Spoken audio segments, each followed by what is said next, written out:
The Dart Zone Apex was a blaster that ticked a lot of people's boxes when it first showed up on the scene, and rightfully so, because it is the first kind of rival-compatible revolver we've gotten our hands on, and revolvers have been a staple in the hobby for quite some time. And, well, it was also gigantic. Now, seriously, this thing is physically massive. It is a hand cannon. And that meant it might have some secrets inside. And lo and behold, when you open up the Apex, you are greeted with this absolutely scary monstrosity. And if you have no idea what I'm talking about, this is an expanded plunger tube for a Retaliator, or essentially a long-shot plunger tube. Yeah, it's, it looks like it even actually, because this one's slightly smaller, but this is actually bigger. I can almost fit that in there. It is essentially the same exact size as a expanded plunger tube for a Retaliator. And that is scary. That is frightening. There's a lot of power inside this blaster, which means in the future, this thing will be doing some very scary stuff. Now, it does have some design decisions that prevent it from being absolutely, completely, omega awesome, but I have a feeling people will find their ways around that, because I need to remind you, this is a $10 blaster. This blaster is insanely inexpensive, and it may become, like, the future big, bad NIC crazy thing because of its accessibility and its low price. And I really hope it sticks around for a while, because these Dart Zone blasters have a tendency to kind of disappear after a little bit. But regardless, that is a pretty crazy blaster. But this also does something for the normal rival crowd. So, one thing I would like to see done with this blaster is that I would like to see it rebarreled and basically turned into a short dart monstrosity. The problem with that is, we can't effectively put these barrels out any farther because you need to have this little thing in there to hold the cylinder kind of in place and make sure it's tight against the plunger tube and whatnot. And that means that you can't easily put like 2-foot-long barrels on here and make this thing a monster. But there is something that I can do that I immediately kind of wanted to do with this whole setup. Hopefully I can figure out how to put this catch back in, because this catch is insanely weird.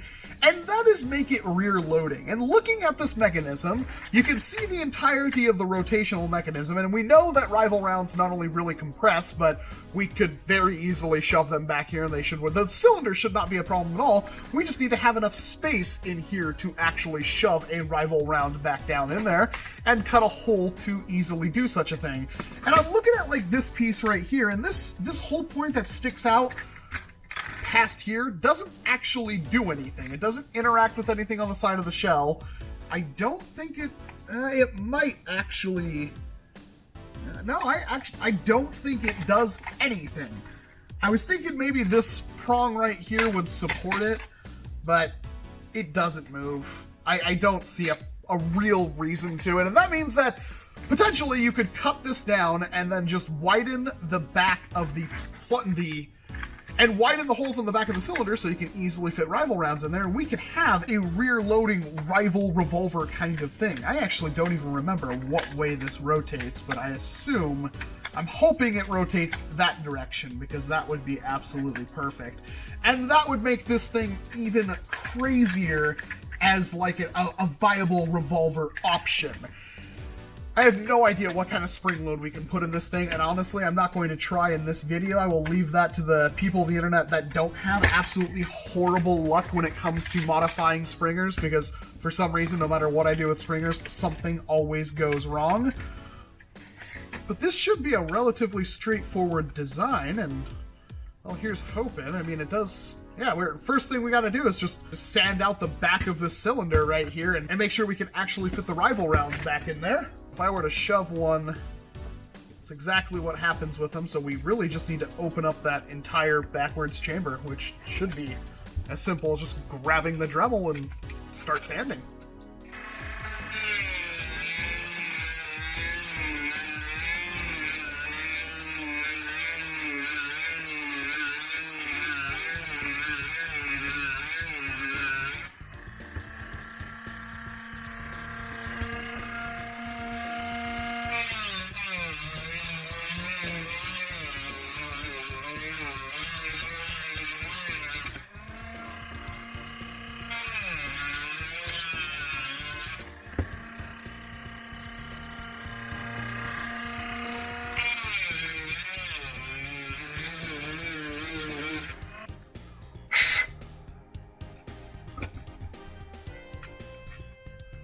Well, that's the theory.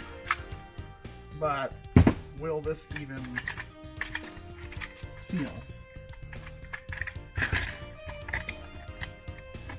Just realized the plunger rod will actually catch in any direction, which is kind of bizarre. I've never seen a plunger rod with 2 catches on it, just so it can't be put in upside down or something. That's really weird.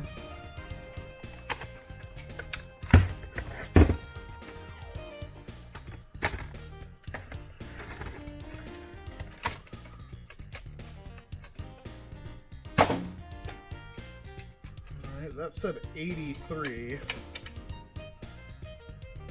Let's check the cylinder I drilled out.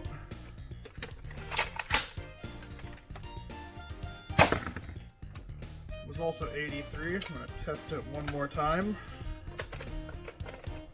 I don't remember what this thing did in my own video. 59. That's kind of what I was worried about. Hopefully that was just a mistake.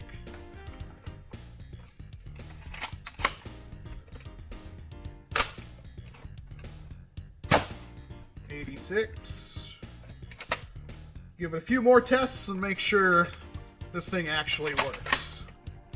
I think I can continue with said mod. I was a little worried there, but as long as I don't make the hole any bigger, I think it'll be just fine. And then I just need to cut a little slot in here. Hopefully this works. I mean, it's only a $10 blaster, but that was really, I didn't think about that at the time, and it was really scary to realize that.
Alright, so should be able to just go like that, prime it. Did that actually work? Did I not break it? Because I won't lie, it sure felt like I flippin' broke something. I'm gonna test all 5 barrels, and they should all be hitting 80 plus. So but it's a little hard to get them in there. It's not impossible, though. It's still a heck of a lot faster than the original way, I'd say. Yeah. And, well, that was a great test. Let's try that again. It's hard to line this thing up. 74, 61, 75, 80, and the one that I didn't get, 75.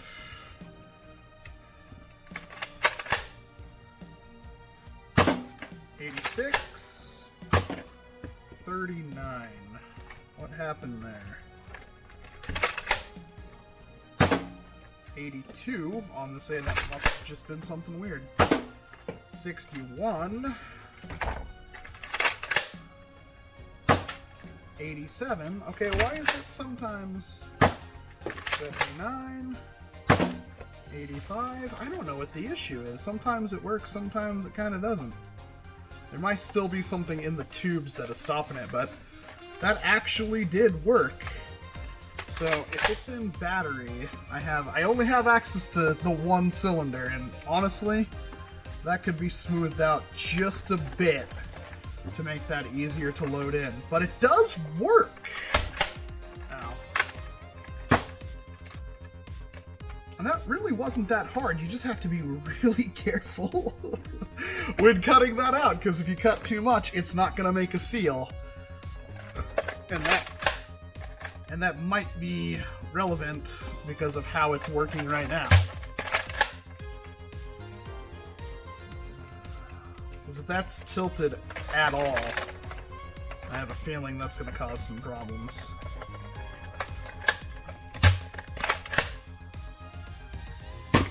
$77.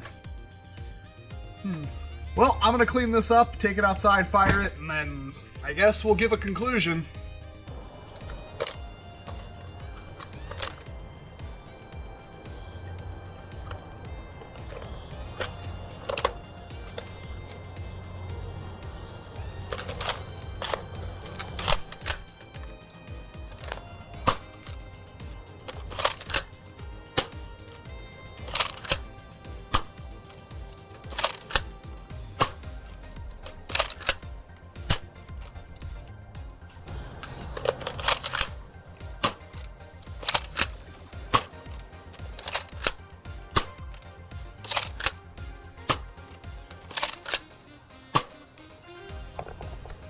Okay.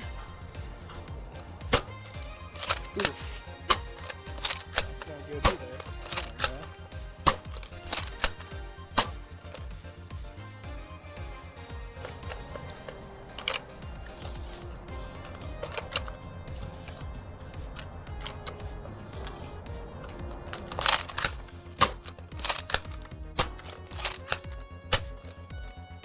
Oh, there was nothing in there.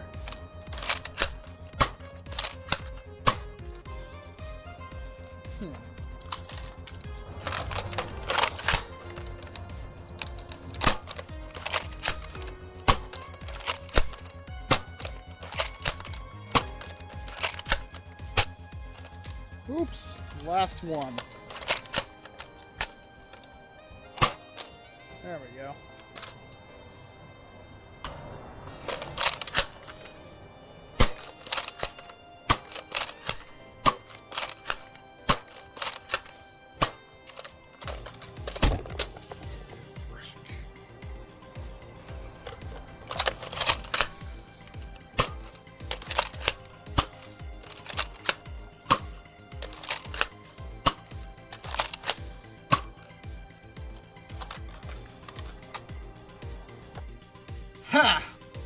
Well, this is one of those videos where I'm not quite sure if the mod is worth doing. I want your feedback on this, because yes, it is really cool to rear load, and yes, it is really cool that it's a lot faster to reload.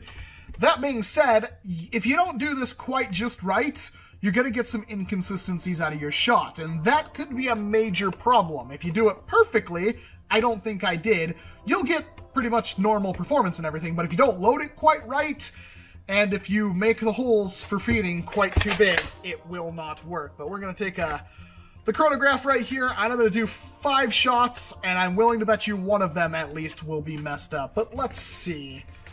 This over here like this. So that was 87,